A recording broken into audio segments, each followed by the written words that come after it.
아이들 책 읽는 걸 쭉 지켜보시면서 선생님께서 애들이 책을 잘못 읽고 있는데? 이런 생각을 하셨다고 들었어요. 이유가 뭔가요? 요즘 부모님들께서 어찌 보면 좀 피곤하다는 말씀도 하시더라고요. 이렇게 책 읽기에 일가견이 있으신 선생님은 자녀들을 어떤 책을 읽히실까가 궁금하실 것 같거든요. 제가 알기로는 큰아이가 고1이고 네. 둘째가 초6이라고 들었는데 어떤 책을 어떻게 읽히셨어요? 우리 아이들한테 중요하게 생각했던 건 이게 어려우니까 많이들 논술학원으로 보내시잖아요. 제가 들었던 말 중에 가장 쇼킹했던 말은 최근에 고전이 더 각광받았던 이유는 아무래도 수능, 입시, 논술, 면접 이런 거랑도 관련이 큰 것 같아요. 수능 문제도 5문제 정도가 항상 고정적으로 고전에 대한 문제들이 나온다고 하더라고요. 우리 아이들은요, 읽는 대로 성장합니다. 아이들한테 어떤 책을 주었느냐?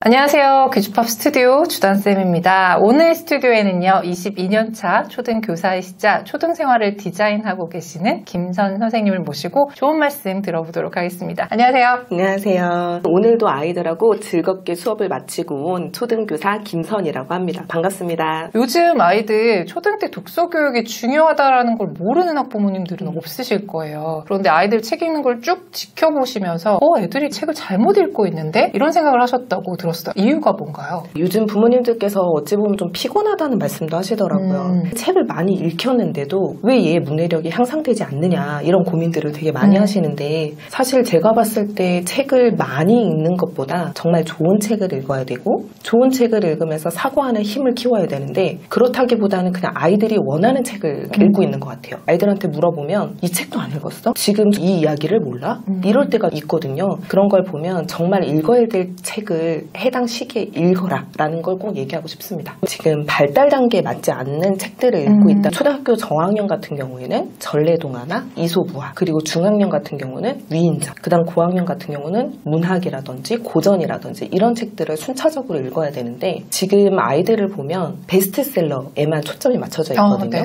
취약전 아이, 초등학교 저학년, 중학년 전부 다 베스트셀러를 찾아보시면 사실은 전 국민이 좋아하시는 백희나 작가님의 책만 읽고 있는 경우도 많아요. 구름빵 이런 거요.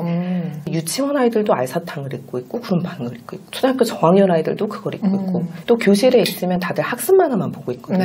그러다 보니까 책을 읽고 나서 그 다음 단계 글밥 책으로 넘어가야 되는데 못 넘어간다는 거죠. 어찌 보면 당연한 거죠. 학습 만화, 재미난 위주로 책을 보다 보니까 그 다음 단계로 못 넘어가는 것 같아요. 부모님들께서 재밌는 책으로 넛지를 주신 다음에 그 다음에는 아이가 책을 계속해서 읽을 수 있는 시간과 공간을 확보해서 조금씩 발달 단계에 맞춰서 책의 수준을 높여주실 것을 추천을 드려요. 그럼 이렇게 책 읽기에 좀 일가견이 있으신 선생님은 자녀들을 어떤 책을 읽히실까가 궁금하실 것 같거든요. 제가 알기로는 큰아이가 고1이고 둘째가 초6이라고 들었는데 어떤 책을 어떻게 읽히셨어요? 우리 아이들한테 중요하게 생각했던 건 해당하는 학년에 읽어야 될 책들을 계속 주었다는 점이에요. 아이가 읽어야 될 책 목록을 주고 읽고 나면 동그라미를 치게 하고 그거에 따라서 독서록도 쓰게 했는데 사실 가지고 왔거든요. 그러니까요. 깜짝 놀랐어요.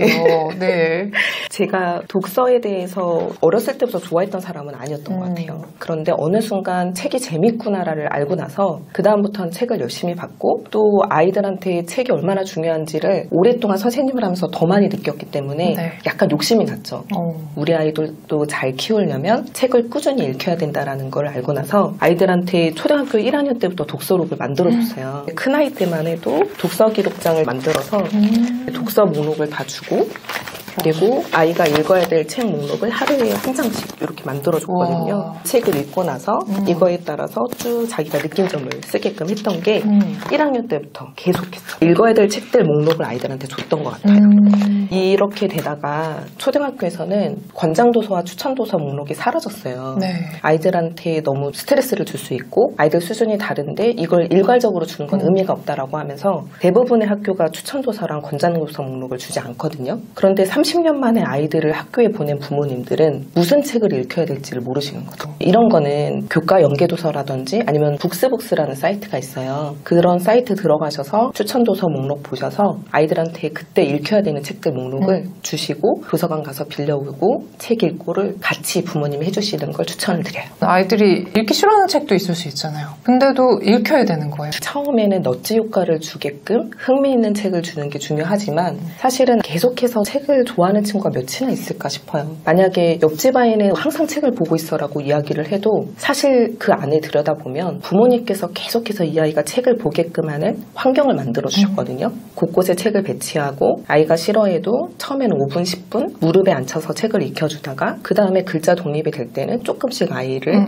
책을 더 읽게 하고 그러고 나서는 조금 더 글밥이 있는 책으로 넘어갈 수 있게끔 이런 역할들을 해주시는 게 부모님의 역할인 것 같은데 사실 이게 어려우니까 많이들 논술학원으로 보내시잖아요. 제가 들었던 말 중에 가장 쇼킹했던 말은 논술학원을 보내는 이유를 들었을 때 그냥 가면 그래도 책 한 권은 읽잖아요 라고 얘기를 하시는 거예요. 내가 힘들게 벌어서 쓴 돈이 아이가 그냥 책 한 권을 읽는다라고 하지 마시고 그건 힘들어도 부모님께서 시간을 정해서 아이랑 같이 책을 읽었으면 좋겠고요. 습관이란 태도는 부모님께서 길러주시고 논술학원이나 국어학원을 보내는 이유는 그 이상의 것을 얻게 하게끔 더 확실한 공부를 하게끔 보내셨으면 좋겠어요. 학교별로 선생님별로 좀 다를 수는 있지만 독서 시간이 있잖아요. 아이들이 읽고 싶은 책을 가져와서 읽는 걸로 알고 있는데 그럴 때 아이들이 읽는 책만 봐도 얘가 좀 공부를 하는 애구나. 앞으로 어떻게 되겠구나. 이렇게 짐작이 가능하실 것 같아요. 걱정되는 친구도 있죠. 늘 질문이 나와요. 선생님 만화책은 안 돼요? 항상 질문이 나오거든요. 그럴 정도로 애들이 만화를 좋아하는 거는 이제는 일상화가 된 것 같아요. 만화랑 게임을 좋아하는 거는 일상화가 됐으니 그걸 통해서 조금 더 재미난 책으로 멋지를 줄 수 있으면 좋겠다. 그런 생각은 들고요. 5학년 정도 되면 거의 성인과 똑같은 수준의 책을 읽는 아이들이 있어요.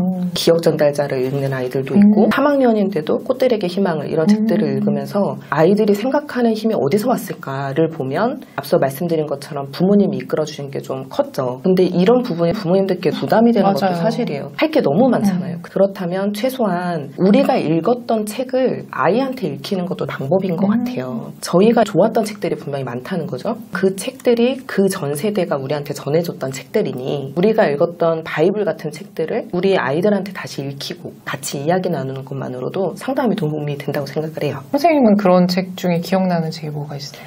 빨강머리 앤 같은 경우라든지 모모라든지 이런 책들은 저한테도 울림이 있었지만 저희 아이들이 읽으면서도 비슷한 감정을 느끼더라고요. 그리고 갈매기의 꿈 같은 경우는 초등학교 5학년, 6학년 정도 되면 진로에 대한 고민을 되게 많이 하고 또래랑 있으면서 내가 잘 못하고 있다라는 그런 좌절감들이 많이 들거든요. 나만 좀 이상한가? 나만 이런 생각을 하는 게 맞나? 그런데 그런 부분이 바이블 같은 고전으로 문제를 해결할 수 있는 것 같아요. 앞에 말씀하신 그 책들이 거의 고전이라고 얘기하는 것들이잖아요. 고전이 좋다라는 얘기는 들어보셨을 텐데 고전의 정의에 대해서 잘 모르시는 분들 오래된 책인가? 재미없는 책 아닌가? 네. 뭐 이렇게 생각하시는 분들도 있으실 것 같아요. 고전이라고 하면 어떤 책들을 주로 얘기할까요?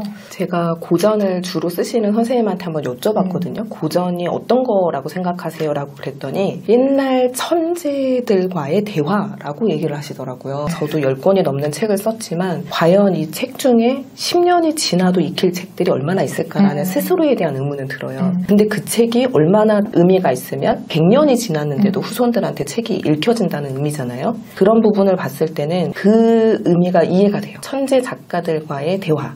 이 사람은 이 글을 통해서 어떤 말을 하고 싶었을까? 사전적 의미로는 한국 고전은 개화기 이전의 글들을 고전이라고 한다고 하더라고요. 근데 그런 건 사전적 의미니까 전체적으로 봤을 때는 10년, 100년이 지나도 의미 있는 책. 그게 고전이라고 하더라고요. 그러면 이런 고전들을 왜 읽어야 되느냐? 우리도 다 알다시피 좋은 책이라고 하면 꼭 고전만 있는 건 아니니까 고전을 꼽으시는 분들은 이유가 있으실 것 같거든요. 최근에 고전이 더 각광받았던 이유는 아무래도 수능, 입시, 논술, 면접 이런 거랑도 관련이 큰 것 같아요. 수능 문제도 5문제 정도가 항상 고정적으로 고전에 대한 문제들이 나온다고 하더라고요. 그거와 더불어서 고전을 중요시하는 분들의 이야기들은 우리가 어찌 보면 역사를 왜 공부해? 라고 했을 때 역사를 통해서 그 당시 상황을 이해하고 또 그때 있었던 일들, 사건을 통해서 지금 일어나는 문제들을 해결하고 그렇죠. 역사는 계속 반복되니까. 네, 그걸 고전에서 찾는 분들이 꽤 있으시더라고요. 네. 예를 들면 박시정 같은 경우에는 병자호란이 있었을 때 그걸 어떻게 해결했는지 이런 부분들에 대한 내용도 사회의 흐름이랑 맞춰서 같이 연결을 지으시다 보니까 더 각광을 받는 게 아닐까. 근데 애들이 고전을 어려워하죠. 그렇죠. 말도 어렵고 고전하면 뭐 떠올라 그랬더니 얄리얄리 얄라숑 이런 거 떠오른다고. 그거는 저희도 몇십 년이 지나도 자주 떠오르네요. 외웠죠. 워낙에 언어도 옛날 언어고 또 무슨 의미인지 생각해야 되고 구운몽 같은 책들은 주인공이 너무 많잖아요. 그렇죠. 그러면 읽으면서 다시 앞에 주인공을 찾아야 되고 인물의 관계도를 찾아야 되는데 그게 도움이 된다는 거죠. 지금처럼 얕은 지식, 쇼츠와 릴스가 너무나도 성행하는 분위기에서 그냥 짧게 보고 넘기는 3초 컷이 아니라 인물 관계도를 보기 위해서 다시 내가 그 전을 떠올리고 무슨 관계가 있었는지를 보는 이런 사고의 흐름이 지금 더 중요해진 것 같아요. 그러면 고전은 조금 더 특별하게 읽어야 되겠다는 생각이 들거든요. 왜냐면 읽는 목적이라는 게 뚜렷하니까. 이렇게 중요한 고전 읽기는 어떻게 지도를 하면 좋을까요? 저는 같이 읽는 게 제일 좋을 것 같아요. 워낙에 내용도 어렵고 재미없다 보니까 아이들한테 지도할 때 부모님이 먼저 아셔야 이런 내용 재밌었지라고 이야기를 할 텐데 그냥 아이들한테 읽어 하고 끝나다 보니까 부모님께서 같이 읽으셨으면 좋겠고 읽다가 보면 그 주인공의 시점에서 이 사람은 어떤 느낌이었을까? 이게 어찌 보면 책 지도하고 비슷하게 가죠. 그리고 두 번째는 넛지죠. 처음부터 책을 좋아하는 아이들은 많지 않고 특히 어려운 책 같은 경우는 처음부터 거절하는 경우들이 많잖아요. 쇼츠랑 릴스에 아이들이 중독되기 전에 아이들한테 좀 재미날 만한 책들을 넛지로 주는 게 좋을 것 같아요. 지금 초등학교 고학년 남자아이들이 책을 안 읽어서 고민을 되게 많이 얘기하거든요. 이 아이들이 김동식 작가님 회색인간의 책을 읽으면서부터 이게 넛지가 돼서 책 읽기를 시작했다는 얘기를 많이 들어요. 그래서 아이들이 좋아할 만한 책을 살짝 군데군데 놓는 거 그게 넛지가 될 수 있을 것 같아요. 그럼 아이들이 재밌게 느끼는 책 어떤 걸 읽히면 좋을까 고민이신 분들 되게 많으실 텐데 선생님이 오늘 재밌으면서 의미도 있는 책을 추천해 주신다고 했어요. 네, 그게 어떤 책인가요? 이 책은 제가 쓴 책도 아니고 이 책을 받았는데 너무 재밌는 거예요. 어떻게 이런 생각을 했을까? 나는 그냥 되게 재미없게 느꼈고 수능 지문 중에 일부의 시험으로 봤던 그런 내용들을 아이들이 요즘 좋아하는 것처럼 웹툰 형식, 만화 형식으로 해서 스토리를 풀어나간다고? 라고 해서 제가 오히려 너무 재밌게 본 거예요. 그래서 막 연락을 했어요. 어떻게 이런 책을 기획을 했냐. 미호의 신비한 고전 책방이라는 시리즈물이에요. 현재 3권이 나왔어요. 선생님이 제일 재밌게 보신 책이 구운몽인가요? 구운몽 우리 어릴 때 정말 지문에 나왔잖아요. 기억이 가물가물하지만 그래도 봤던 것 같은데 이렇게 다들 기억에 남으실 텐데 이게 요즘 아이들한테 어떻게 의미가 있을까요? 그냥 단순히 학습 만화를 보면서 짧은 지식 웃고 넘기는 거 말고 그렇게 인물 관계도랑 스토리를 보면서 최소한 어디 나가서 부모 이런 이야기잖아 라고 말을 할 수 있을 정도 그 정도는 됐구나라고 얘기를 하더라고요. 외국 문학 같은 경우는 되게 많이 읽었는데 춘향전이라든지 별주부전이라든지 전우치전이라든지 이런 거를 읽은 아이가 없어요. 이야기를 나누다 보면 전통에 대한 것들은 점점 무너져 가는 것 같고 그런데 사실은 캐데몬이라고 해서 지금 워낙에 인기는 많잖아요. 고전에 대한 거는 앞으로도 점점 더 강조가 될 것 같아요. 그런 부분에서 저는 의미가 있다고 느꼈어요. 고전을 읽는 이유 자체가 어찌 보면 시간이 오랫동안 지나도 변하지 않는 가치에 대한 부분이 크잖아요. 그런 것들을 이 책에서 볼 수 있었을 것 같아요. 꿈을 꾸고 나서 삶의 의미라든지 앞으로 나아가야 될 방향이라든지 그런 부분들을 찾는 게 나왔고 또 춘향전 같은 경우는 많이들 알고 계시겠지만 지조, 약속을 지키는 거 이런 부분들도